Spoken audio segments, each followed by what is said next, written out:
Olá, serei seu professor nesta videoaula de amplificadores de potência com transistores. Vamos começar? Os temas dessa videoaula serão amplificador classe A, amplificador classe B, amplificador classe AB, amplificador classe C. Nós já vimos os amplificadores para pequenos sinais utilizando transistores. Agora nós vamos falar um pouco mais sobre amplificadores de sinais de potência, como aqueles amplificadores que são utilizados para áudio. Nós conhecemos algumas aplicações de amplificadores de som automotivo, de caixas de som para bandas, ou para eventos. Então, esse tipo de aplicação é que vai utilizar o amplificador de potência com transistor. Bom, qual é a diferença, qual é a característica do amplificador de potência com transistor? Primeiramente, é um amplificador que deve se utilizar de sinais que estejam em faixas de frequência de 20 Hz e 20 kHz. Por que essa faixa? Porque essa é a faixa da audição do ser humano. Então não é interessante que o amplificador amplifique sinais fora dessa faixa, porque será um trabalho à toa. E é muito importante dentro desta faixa, porque serão sinais audíveis pelo homem. Uma outra característica muito importante é que a amplificação do sinal deve ser linear, ou seja, exatamente aquele sinal que nós temos na entrada precisa ser entregue na saída, com apenas uma amplitude maior. Essa é a característica de um bom amplificador de sinais. Por quê? Se durante esse estágio de amplificação vier alguma distorção, isso vai prejudicar a qualidade do sinal.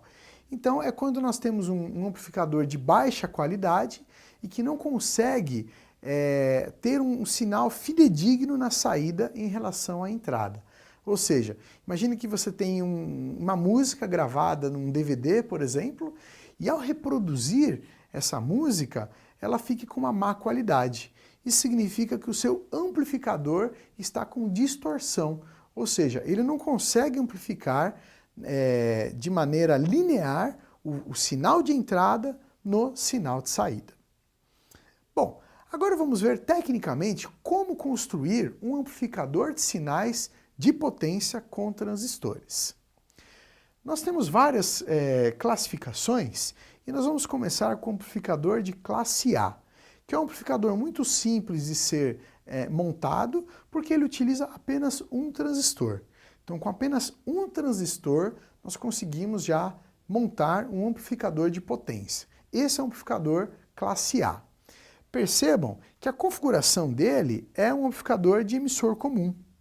Portanto, nós devemos levar em consideração que o sinal de entrada estará invertido em relação ao sinal de saída.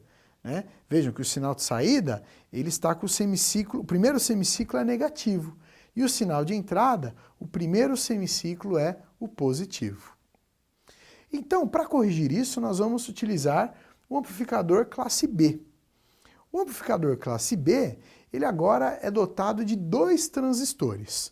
Um transistor para fazer a amplificação do primeiro semiciclo e o outro transistor para fazer a amplificação do segundo semiciclo. Assim, o sinal de saída vai ser idêntico ao sinal de entrada, em relação ao sincronismo dos semiciclos. Há uma característica muito importante a se considerar nesse amplificador classe B. Como nós temos dois transistores, percebam que nós temos um transistor do tipo NPN e o outro transistor do tipo PNP. Nesse caso aqui, o Q1 é o transistor NPN, Q2 é o transistor PNP. Para que esse amplificador seja perfeito, é necessário que os dois transistores tenham as mesmas características, que mude apenas a configuração de PNP para NPN, mas todas as outras características têm que ser idênticas. Para essa aplicação, os fabricantes de transistores normalmente já fabricam transistores de mesmas características, mas apenas de funções diferentes.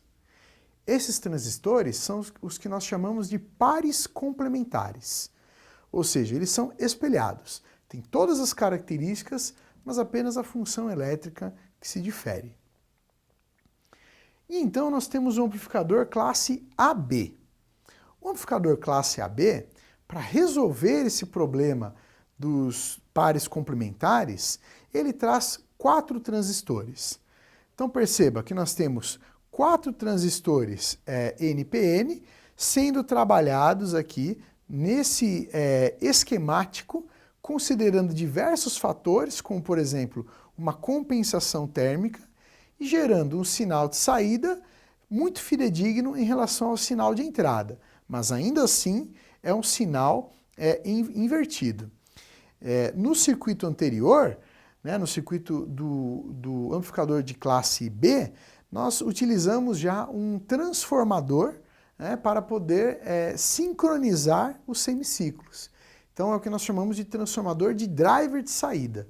E assim, essa é a única alternativa para compensarmos, nesse caso aqui do amplificador classe AB, a diferença do semiciclo de entrada para o semiciclo de saída.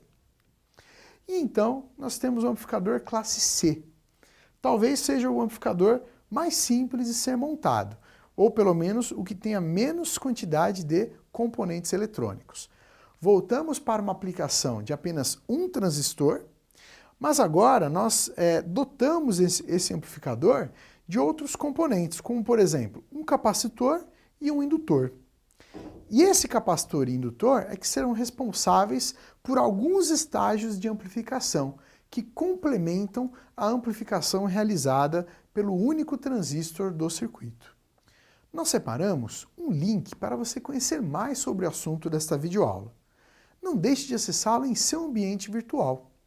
Neste caso, é um link que falará mais sobre o amplificador AB. O amplificador de classe AB é um dos mais utilizados nas aplicações de amplificadores de potência. Por isso, é importante você conhecer mais características para este amplificador. Bom, pessoal, espero que esteja claro o assunto amplificadores de potência com transistores. Caso ainda fique alguma dúvida, assista novamente esta videoaula. Até a próxima!